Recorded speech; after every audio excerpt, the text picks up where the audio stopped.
Yo, what's going on, everybody? Welcome back to the channel, and they call me Heat. First, before we get started in this video, please make sure you guys subscribe to the channel. Make sure you give this video a thumbs up and hit that bell button, please, so you guys don't miss any more of these videos. And be sure to please follow me on Instagram, please, at They Call Me Heat. One more thing, shout out to Sarah the Instrumentalist, man, for this dope hoodie right here at noquantize.com. Make sure y'all check noquantize.com out and cop you a hoodie, a tee from Sarah the Instrumentalist. All right, y'all, let's get into it. So today we're talking about the best DAW or DAW for music producers or beginning music producers, right? First, the question might be, what is a DAW? Like, why do I need that? What is a DAW? First of all, what a DAW is, it's a digital audio workstation. There are hardware workstations out there like a Yamaha Motif, a Roland Phantom.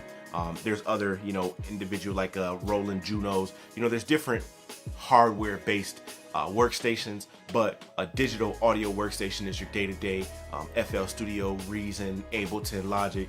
You get the picture. Now, the next question would be, why do I need a DAW or a DAW? Reason being is because with the DAW, it's portable for one, which is one of the biggest things for me. When you have an actual synth workstation, it's something that you have to carry around. You got like this big old board, and you pretty much have to keep that around everywhere you go. Without that board, you pretty much have nothing unless you have all of your beats or files on a flash drive or something, and you can just play them in an iTunes or some type of media player on a computer. So that's why I would say the best, the reason why you would need a digital audio workstation is because it's something that's portable and you can just plug it up and really plug and play and really get things going right there on the spot. I want to talk to you guys about, 3 things that you need to look for in a DAW or in a digital audio workstation. And for me, my top 3 things for number 1 is going to be, comfortability.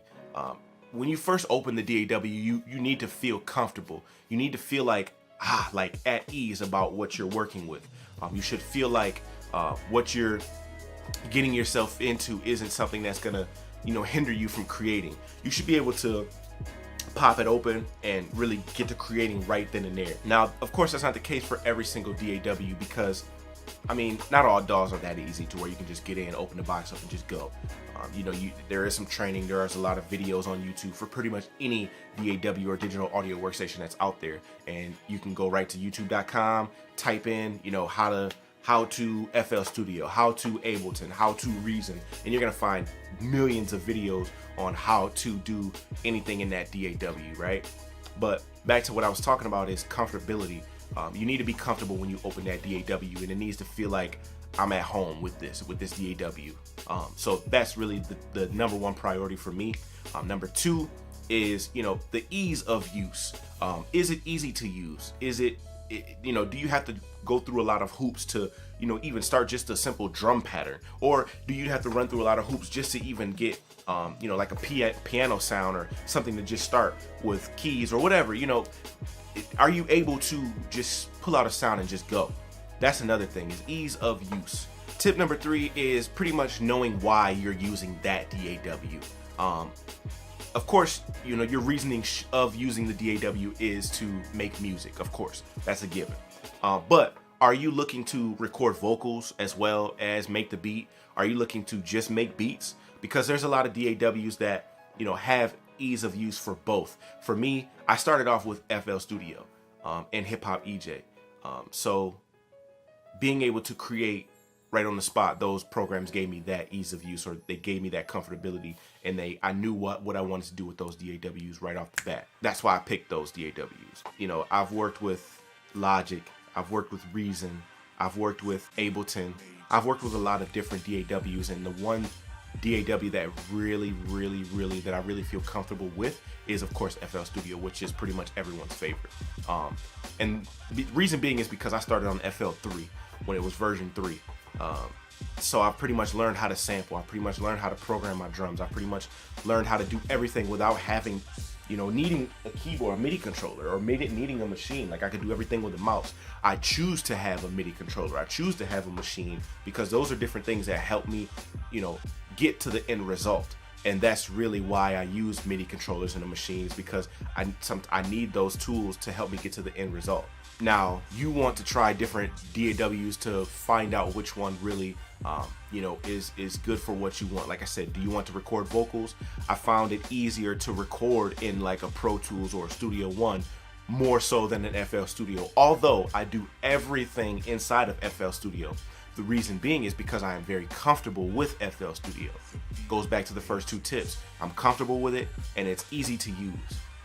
And I know how to use it. I know why I want to use FL Studio. Because I want to be able to record and I want to be able to make beats at the same exact time. When I was using Logic, when I had a MacBook back in 2010, 2011-ish, in Logic, I was able to record vocals as well as have the beat in there too. So that's the reason why, you know, I use those DAWs, and this is the reason why I still use FL Studio to this day. So I kind of hope that this helps you guys to find the DAW for you, the one that really helps you create and be creative and be as creative as you can be. Again, you know, like I said, tip number 1 is comfortability. Tip number 2 is ease of use. And tip number 3 is just knowing why you want to use that DAW.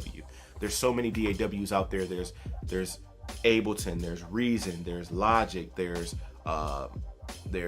Reaper, there's Cubase, there's Studio One. There's so many different DAWs, and you'll just get so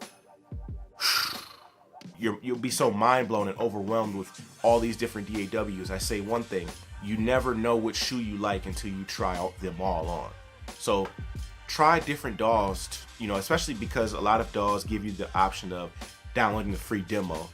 So you can go grab a demo and just, you know, try it out for a few days, or some of them may have 30 days, some of them may have 10 days, some of them may even let you download. I know FL Studio allows you to download a demo, you just can't save anything. So you'll be able to create and create and create, but you just won't be able to save it. So I say try the demos, you know, try those out, see what they do for you, and I hope that that helps you. Again, if you guys like this video, make sure you give this video a thumbs up. Make sure you subscribe and hit that bell button, please, guys. Follow me on Instagram at TheyCallMeHeat. And until next time, y'all.